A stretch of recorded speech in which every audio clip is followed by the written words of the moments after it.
por recibirnos. Nada. Para empezar así un poco a introducirnos en la entrevista, ¿qué es lo que haces concretamente tú en Antena 3? Yo me ocupo de dos cosas, me ocupo de la información de tribunales, que llevo haciendo información de tribunales pues 25 años, y me ocupo también de defensa. ¿Y las nuevas tecnologías han influido de alguna manera en tu forma de hacer el trabajo? Bueno, a ver, yo ahí te preguntaría, como nuevas tecnologías, ¿qué entiendes por nuevas tecnologías? Como nuevas tecnologías entiendo la nueva forma de las redes sociales a la hora de realizar tu trabajo, y nuevas tecnologías a la hora de editar, a la hora de que te lleguen las informaciones, a la... Vale. A ver, dos puntos. Primero, nuevas tecnologías, redes sociales como fuentes de información, o más bien como ayuda a la información. En este sentido, Twitter es lo que es importante, es muy importante. De Twitter se sacan muchas cosas, de Twitter te enteras de muchas cosas, pero ojo, Twitter no hay que tomarlo como una fuente de información fiable, ni única. Twitter te puede dar una pista, ¿eh? Y luego, posteriormente, tú tienes que, lógicamente, confirmar esa información que has leído de Twitter. Yo también tuiteo, pero lo que yo hago, por ejemplo, es al tweet añadirle el documento. Es decir, si yo digo la Audiencia Nacional deja en libertad a 9 etarras y 4 grapos, digo, y aquí está el auto. Eso ya te da muchísimas más credibilidad al tuit. Si no, pues lo que hay que hacer es leerlo, tenerlo en cuenta en la medida que hay que tenerlo en cuenta y confirmarlo. Bien. Luego, nuevas tecnologías en cuanto a facilidades técnicas para hacer el trabajo. Bueno, pues ahí viene aquí toda la información lo tratamos, pues lógicamente, con ordenador, con el programa nuestro de montaje, de edición, que es el Dalet. A través de Dalet nos entra todo. Cuando digo todo, son imágenes que te envían delegaciones, imágenes que te envían equipos que has desplazado a las coberturas. Todo esto con una facilidad pasmosa, porque a la forma tradicional de que te llegaran las imágenes a la tele, que sería por un enlace, quiero decir, pues por una unidad móvil, yo estoy cubriendo una información en la Audiencia Nacional, llega Bárcenas, entra a la Audiencia Nacional, yo tengo esa imagen. La forma tradicional es que yo iría corriendo a la unidad móvil ha desplegado su parábola, tiene enlace digital con la tele y yo enviaría, ¿no?, por allí. Vale, a esto se ha sumado otra cosa que es pues muy, muy buena y muy importante y muy rápida para nosotros, que es el FTP. Enviar por FTP. Te permite que desde cojas tu disco donde has grabado lo que te interesa, lo digitalizas en el mismo sitio y por FTP lo envías a la tele. Ya no hay necesidad de... Es como una especie de plataforma donde... No te sabría decir técnicamente lo que es, sí, porque no tengo ni idea. La utilizo, funciona bien, sí, y hasta ahí llego, ¿no? Lo otro ya es cuestión de mis compañeros de la técnica, que son los que se lo saben todo. Sé que es un sistema que se llama FTP, no sé lo que quiere decir FTP, pero funciona muy bien. Luego, te facilitan en algún momento y agilizan a la hora de mandar la información o recibir información, pero en algún momento entorpecen. O sea, es decir, las nuevas tecnologías, o sea, que todo el mundo dice, es que las nuevas tecnologías al final nos hacen hacer las cosas más lentas. No tienes ningún problema con... No. A ver, el único problema que puede surgir, todo facilita y agiliza el trabajo. ¿Qué puede ocurrir? Que se te cuelga el sistema, que se te caiga el Dalet. Eso te fastidia tremendamente. Y eso puede ocurrir. Y si ocurre, normalmente es a 10 minutos del informativo. Siempre con el tiempo justo. Sí, normalmente. Claro, ¿sabes qué ocurre? Que hay muchas veces, por ejemplo, el sistema nuestro informático tiene una capacidad, pero hay muchas veces que, bueno, por circunstancias X, pues se llega a colapsar, llega a tener demasiadas cosas y entonces se cuelga.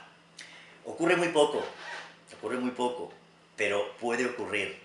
Como anécdota, pues yo hoy, esta misma mañana, para el informativo de las 3, cada vez que le daba una tecla para comenzar a montar mi vídeo, se apagaba el programa.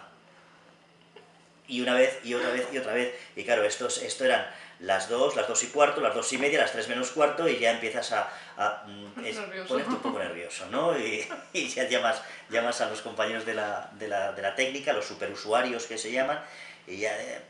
¡Arréglame esto, por Dios, que estoy a 10 minutos! ¿Sabes? Sí. Pero normalmente, son nuevas tecnologías y son nuevas aplicaciones, son nuevos programas, son nuevos sistemas de envío, de montaje y demás, que facilitan muchísimo la labor.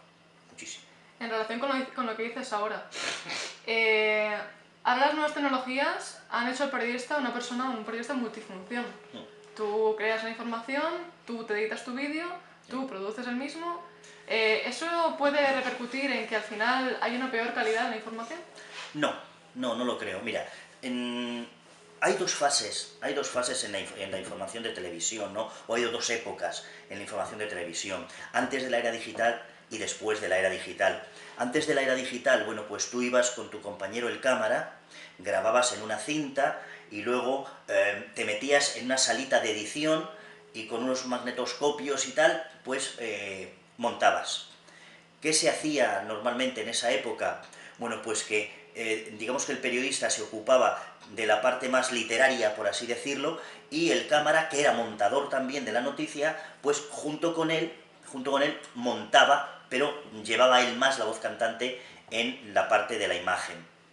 Bueno, a partir de la era digital, el periodista de televisión asume más funciones y la información la trata en su conjunto, televisivamente en su conjunto.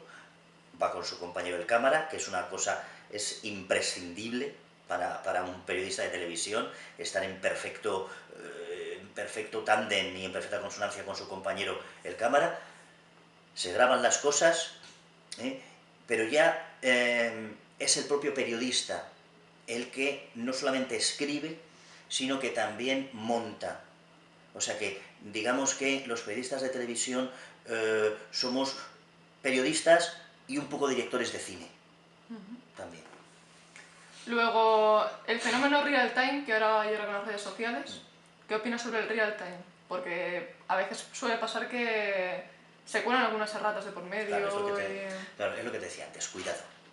Cuidado, ¿eh? Vamos a ver. Si yo estoy siguiendo por Twitter una concentración, un escrache... No, te voy a poner otro ejemplo. Mira, en el caso Bárcenas, durante las declaraciones del caso Bárcenas, había abogados que tuiteaban la declaración del acusado, del imputado, del testigo, de lo que fuera. Iban tuiteando la declaración. Nosotros sabíamos quiénes eran y lógicamente los seguíamos por Twitter. Estábamos recibiendo en tiempo real lo que allí estaba pasando. Pero cuidado, lo que estaba pasando por mensajes de un abogado que es parte en el proceso, que es acusación y que te da una visión parcial. Por lo tanto, ¿a tener en cuenta? Sí. Ahora, como fuente de información fiable y como fuente de información única, ni mucho menos. Ni mucho menos. Luego también, los medios tradicionales ahora se están pasando también a las plataformas web. Tienen todos sus contenidos en la página web. ¿Crees que eso contribuye a que haya más audiencia o todavía la gente sigue siendo un poco reacia a que haya...? Hombre, yo creo que eso, nosotros por ejemplo, nosotros hacemos nuestra información y posteriormente se pasa a la página, ¿no? Los vídeos se pasan a la página. Bueno, a ver, si nosotros diéramos nuestra información y al mismo tiempo saliera en la página, digamos que nos estaríamos haciendo un flaco favor, porque los anunciantes dejarían de ir a la tele y podrían irse a otro sitio. Por eso se deja pasar un tiempo.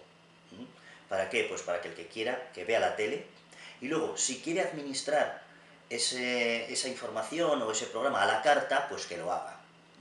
Pero son dos cosas distintas, y aquí, en concreto, en Antena 3 lo hacemos así. Primero la información, primero el informativo, y luego ya se pasa a la página web.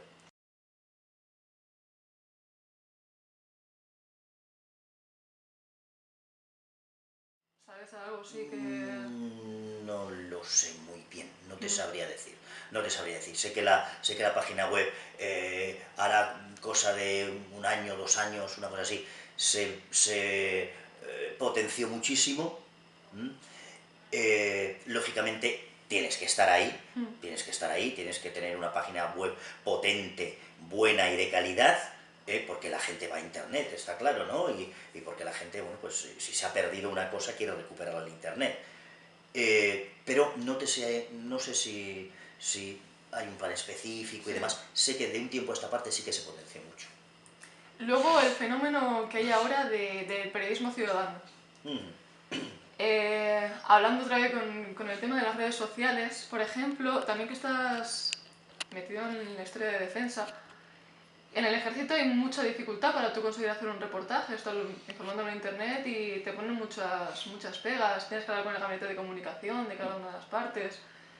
Eh, ¿Cómo se vive eso? O sea, hay veces que consigues muchas informaciones gracias a los propios militares, porque por ejemplo en Afganistán también leí, cuando estaban los españoles en las fuerzas estas, ¿cómo se llama? Las misiones de paz, por lo visto las condiciones en las que estaban no eran nada buenas y se dio a conocer esa situación gracias a tweets o a mensajes que mandaban los propios, o vídeos en sí, que mandaban los propios militares.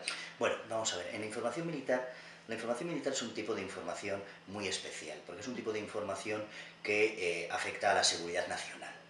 Entonces es un tipo de información que para acceder a ella es difícil y siempre es bajo autorización o del ejército correspondiente o del gabinete de prensa del Ministerio de Defensa. Sí es cierto que ahora está ocurriendo un hecho muy curioso, que es que ahora estamos disfrutando de mucha libertad para acceder a información de defensa, pero estamos en una época en la que interesa poco la información de defensa. Es curioso, ¿no? Por ejemplo, ahora estamos asistiendo bueno, a la primera vez de 2 años a esta parte en la que se ha dejado que periodistas se empotren en unidades españolas y se vaya a Afganistán y se esté con ellos una semana y se esté conviviendo plenamente con ellos. Eso nunca antes había pasado, ¿no? Antes no pasaba, antes había mucho control. Te estoy diciendo que yo creo que he vivido 5 o 6 ministros de defensa. Antes había mucho más control, muchas más prohibiciones. Lo que ocurría una cosa, lo que se vendía oficialmente era muy distinta de la realidad que vivían los soldados en operaciones. Por ejemplo, mientras que por un lado se hablaba de tranquilidad, aquí no pasa nada, patatín patatán, a nosotros nos llegaban, no ya mensajes y demás, no, nos llegaban vídeos de ataques, de ataques que se producían todos los días, de hostigamientos de talibanes a las tropas nuestras. Los soldados que estaban en misiones vivieran una realidad muy distinta. Eso dio lugar a que los propios soldados grabaran con sus cámaras, con sus móviles, grabaran los ataques que sufrían. Esas imágenes nos las mandaron a nosotros y con esas imágenes montamos, bueno, pues montamos varios vídeos y dimos varias exclusivas. Me decías que si eso trajo consecuencias. Sí, trajo consecuencias penales.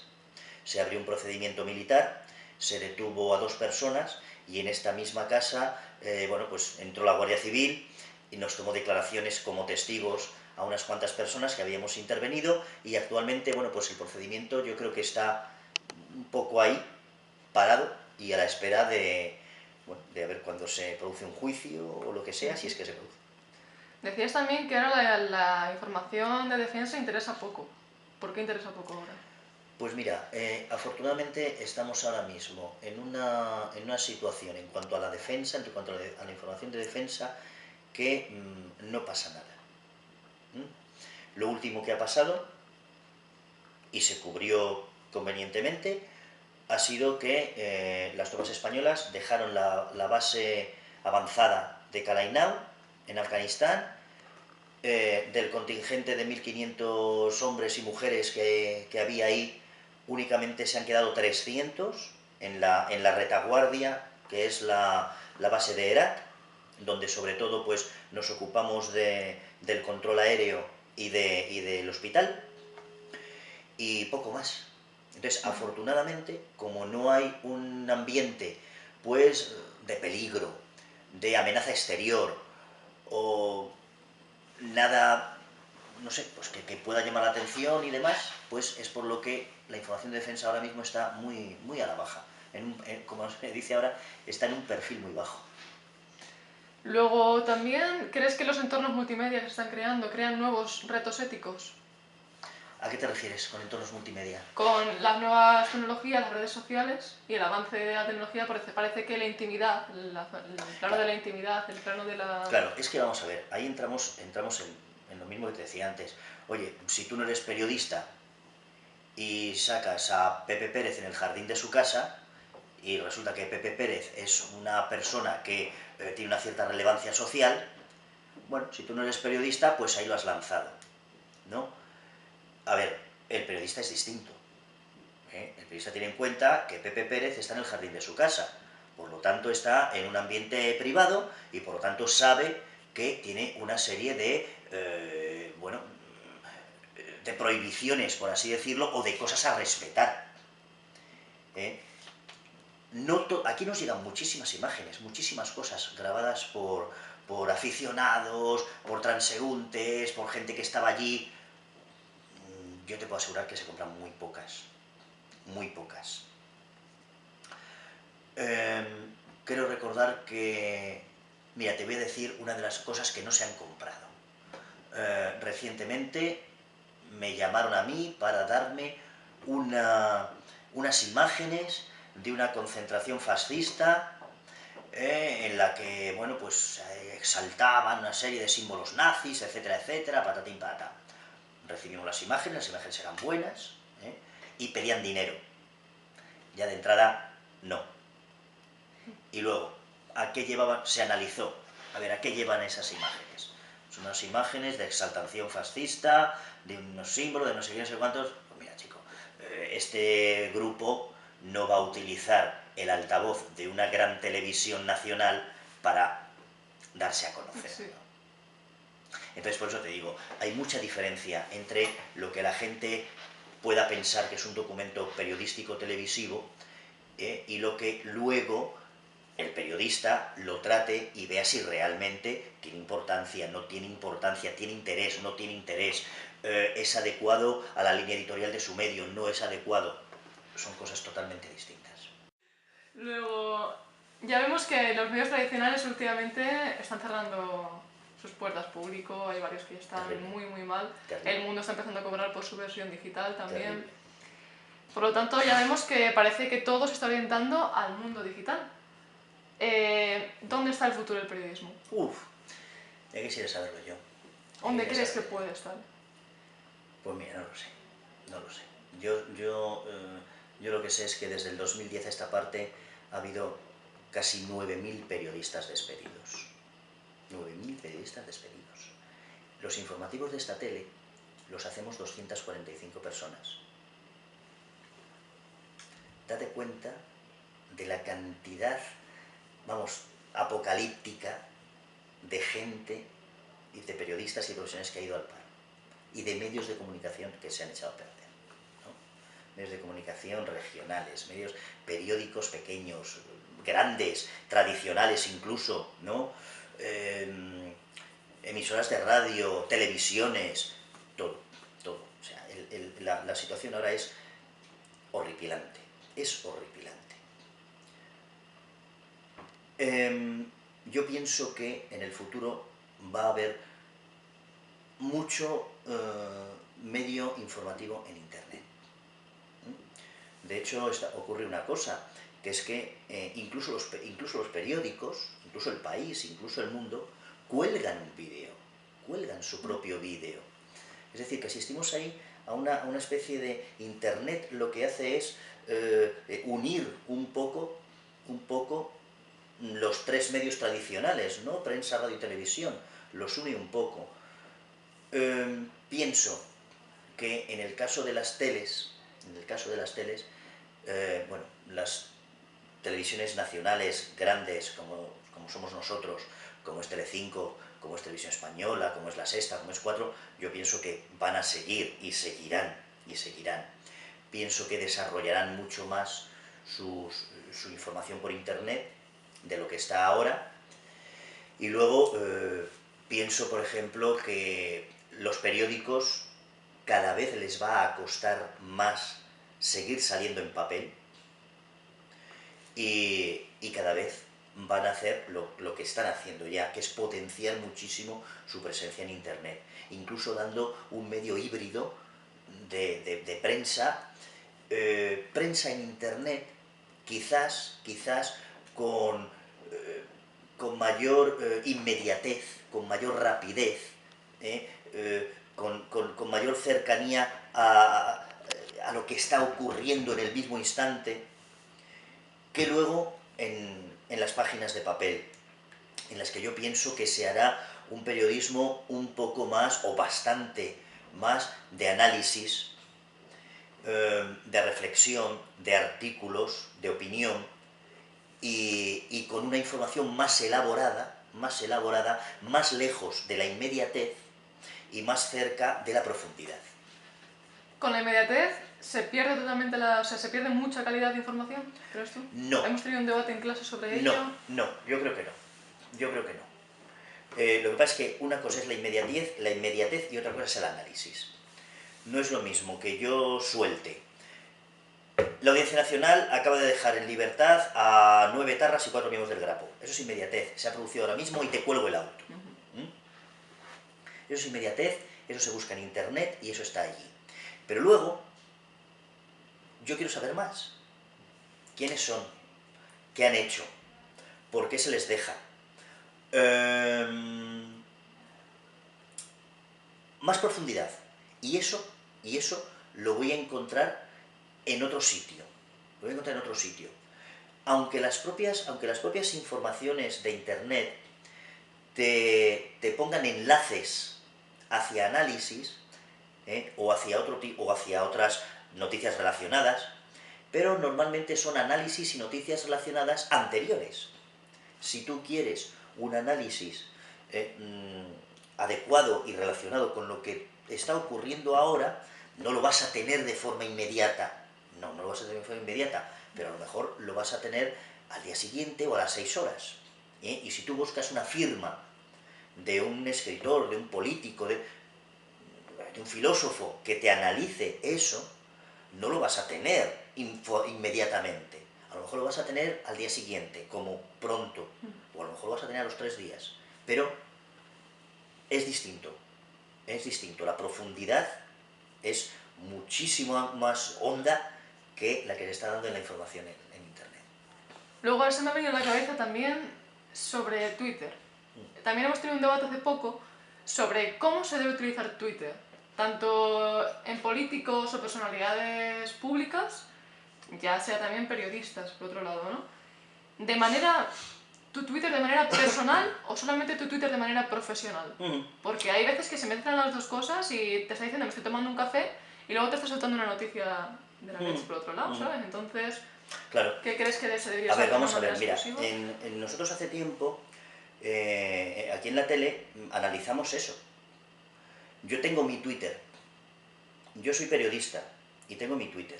Y tuiteo. Pero en mi presentación ya pongo periodista de Antena 3 y lo que aquí pongo no tiene nada que ver con mi tele. Es decir, yo tuiteo como periodista. Soy un periodista que trabaja en Antena 3. Pero yo no tuiteo como periodista de Antena 3. Porque si yo tuiteara como periodista de Antena 3, tendría que adecuar mis tweets, tendría que adecuarlos a la línea editorial de mi casa. Y si yo tuiteo como periodista, no tengo que adecuar nada a ningún medio de comunicación. Sencillamente tuiteo como Miguel Ángel de la Cruz. Te he dicho antes cómo tuiteo. Hombre, primero con rigor, pero como prueba del rigor, adjunto el documento. Compañeros y compañeras mías que tuitean, bueno, pues normalmente lo que hacen es entrecomillar, ¿no? El Twitter, utilizarlo como manera personal y Sí. mezclar lo Sí. profesional. Lo que te decía, por ejemplo, es que mis compañeras periodistas, bueno, pues lo que hacen mucho, por ejemplo, que hacen política, pues lo que hacen mucho es entrecomillar. Rubalcaba ha dicho, comillas, un tuit. Y luego, aquí lo que se vio también era la cuestión de que que los periodistas de esta casa tuiteáramos como periodistas de esta casa, pero nunca se ha llevado a cabo. Nunca se ha llevado a cabo, es más, empezó un poquito alta la cosa, ¿no?, con interés y demás, pero poco a poco ha ido decayendo.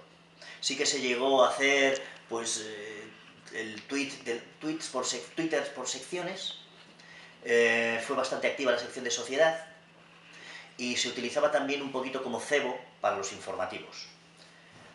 Pues no sé, la madre de Asunta, el padre de Asunta la narcotizó y la madre la asfixió. Lo desarrollamos a las 3 de la tarde. Eso se hacía por secciones y también lo suelen hacer los presentadores. Vicente Valles lo suele hacer, el editor de las 3, Óscar Vázquez, también lo suele hacer, utilizarlo para cebar. Pero ya te digo que eso no nos llegó a los periodistas, a los redactores normales. Y a un político, su Twitter oficial, la cuenta oficial de él, ¿se la debería llevar él o se la debería llevar alguien? Porque a veces ya vemos que hay algunas declaraciones que dejan mucho que desear. Y se ha metido la pata por Twitter y luego está muy fácil decir, lo siento, me equivoqué, era un momento que estaba en caliente y lo puse en Twitter. Es que Twitter es muy peligroso, ¿no? Lo lee mucha gente. Tú eres una personalidad política, tienes que tener igual cuidado con lo que haces, entonces no sé si dejarlo en manos de ese mismo político o que su cuenta oficial como representante de ese partido tal, así la lleve otra persona. Pues he metido la pata, te jodes. Y me estoy acordando de algún político canario del PP que soltaba unos exabruptos tremendos y, bueno, fue un momento de calentón. Vamos a ver, sería calentón, no sería calentón, pero tú lo has soltado. Y tú eres un político, si lo suelta Pepe Pérez, pues no pasa nada, ¿no? Porque trabaja en una carnicería el hombre y es un honrado comerciante, pero tú eres un político, tienes una responsabilidad política y si lanzas un mensaje, siempre será un mensaje político que van a captar tus oponentes políticos, tus electores y tus contrarios. Entonces, si lo lanzas, lo asumes. Lo que yo pienso. Pues por mi parte yo no tengo nada más que preguntarte. Pues no sé si mi compañero... No, yo creo que está todo. Toda la información, no, de verdad, toda la información que queríamos es una entrevista